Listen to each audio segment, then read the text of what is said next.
Tom alergi parah sejak kecil. Ia harus tinggal di gelembung khusus. Bahkan sebutir debu di udara bisa membahayakan nyawanya. 4 tahun kemudian, ia baru bisa dipindahkan ke rumah. Ada anak iseng melempar bola. Tapi, ternyata ibu Tom lebih iseng. Orang tuanya membuatkannya kamar gelembung. Makanan Tom adalah biskuit khusus, yang baru bisa dimakan setelah disteril uap. Meski Tom muak makan itu, tapi, ia terpaksa demi bertahan hidup. Berkat cinta ibu, Tom tumbuh besar dengan ceria. Tetangganya yang nakal mengejeknya di halaman, dan melemparinya dengan batu. Ibu Tom segera menyemprot mereka dengan air. Semua barang yang Tom inginkan, selalu dibelikan oleh orang tuanya. Tom kini beranjak dewasa. Dia cuma bisa menghibur diri di kamar. Dia belajar main gitar di kamarnya yang tersegel. Tom suka mengelap kaca ketika bosan. Tapi, saat itu ia melihat Anna yang sedang cuci mobil.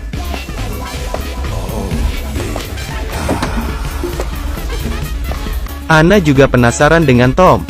Hari ini, Anna bertamu ke rumah Tom. Ia kaget dengan pipa udara raksasa di rumah Tom. Pipa itu menjalar ke seluruh ruangan. Jadi, Tom bisa merangkak kemana-mana. Tom salah tingkah karena baru pertama kali bertemu dengan seorang gadis cantik. Bahkan, ia berbicara terbata-bata. Melihat Tom yang masih polos, Anna tersenyum malu-malu. Begitu Anna pergi, ibunya segera mensterilkan gelembungnya. Separuh jiwa Tom ternyata sudah dibawa pergi Anna. Anna suka main ke rumah Tom.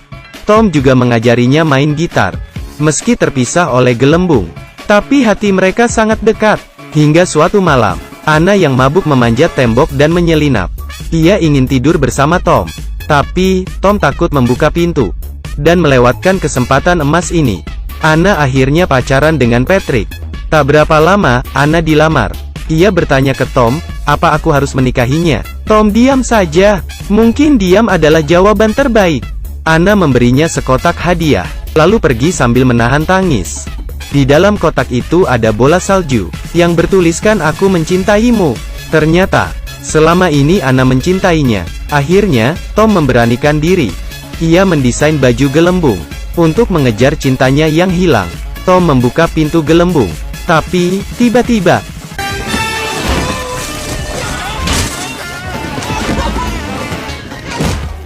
Tom merasa asing dengan dunia luar.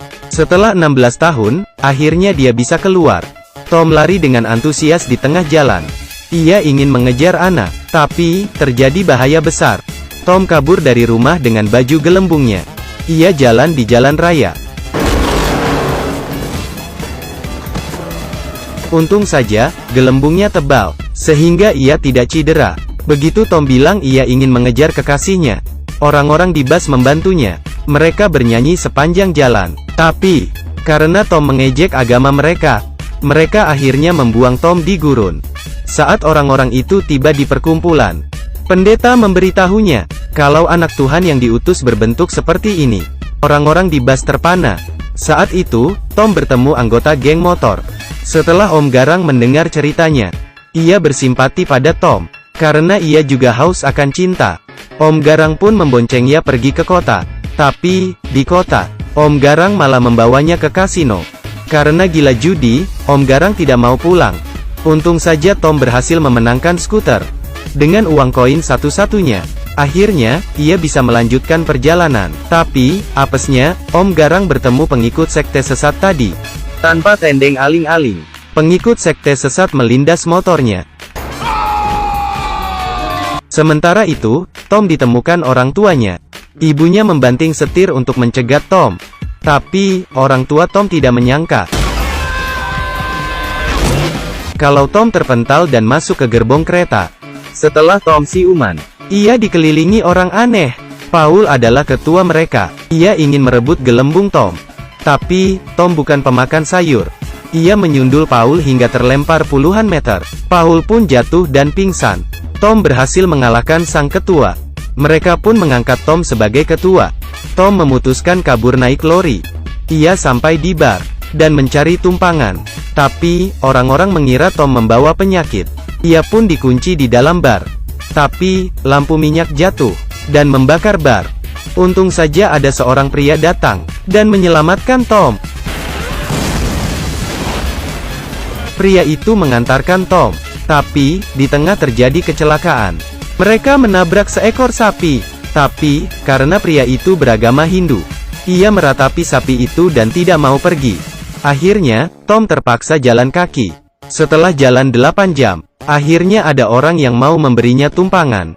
Tapi, kakek itu sudah tua sekali. Tom sampai ketiduran saking capeknya. Mereka berkendara semalaman. Begitu Tom bangun, hal yang ditakutkannya benar-benar terjadi. Yang benar saja, kakek itu mati. Mobil itu terus melaju tanpa tuan.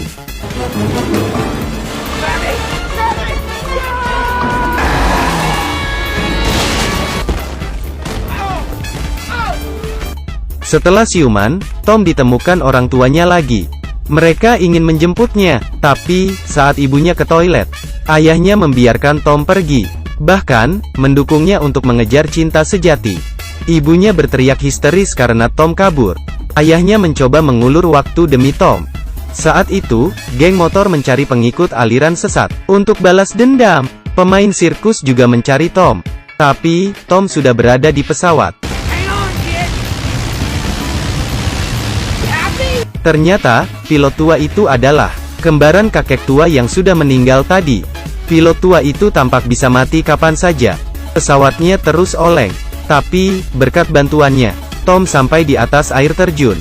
Di sebelahnya adalah gereja tempat Anna menikah. Tapi, tiba-tiba pesawat error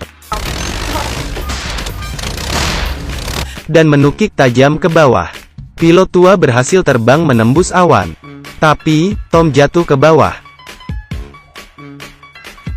Sekali lagi, gelembungnya menyelamatkannya. Tom lari sekuat tenaga ke gereja. Kalau terlambat sedikit saja, maka ia akan menyesal seumur hidup. Saat itu, Anna sedang mengucap janji nikah. Untungnya, Tom tiba di detik terakhir. Anna terbelalak tidak percaya melihat Tom.